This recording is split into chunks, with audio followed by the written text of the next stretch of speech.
আলাইকুম গাইস রহমতুল্লাহি বারাকাতু। আমাদের এমনই পুরা কপাল, এমনই আমরা পুরা জাতি।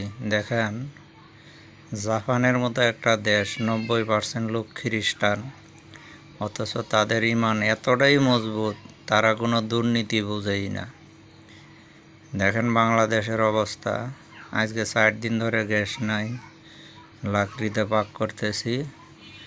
বাসা থেকে গ্যাস নিয়ে গ্যাস দোকানের সামনে যায় চোরের মতো লুকায় রইলাম।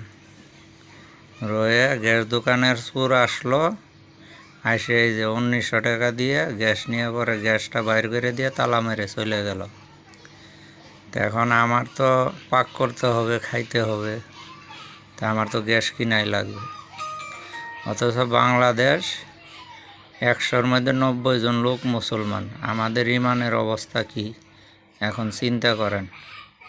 আমরা এই দুনিয়ার চিন্তাই করি, আমরা কেউ মৃত্যুর পরে কি হবে এই চিন্তা কেউই করি না। এই যে 1900 টাকা দিয়ে গ্যাস নিয়ে আসলাম, নিয়ে এসে যে এখন ভাত বসায় দিলাম। ধন্যবাদ সবাইকে, আসসালামু আলাইকুম। আর যে দেশের পুলিশ ভালো সেই দেশে সব ভালো, কারণ বাংলাদেশের পুলিশ ভালো হবেও না, দেশ উন্নত হবেও না। ধন্যবাদ।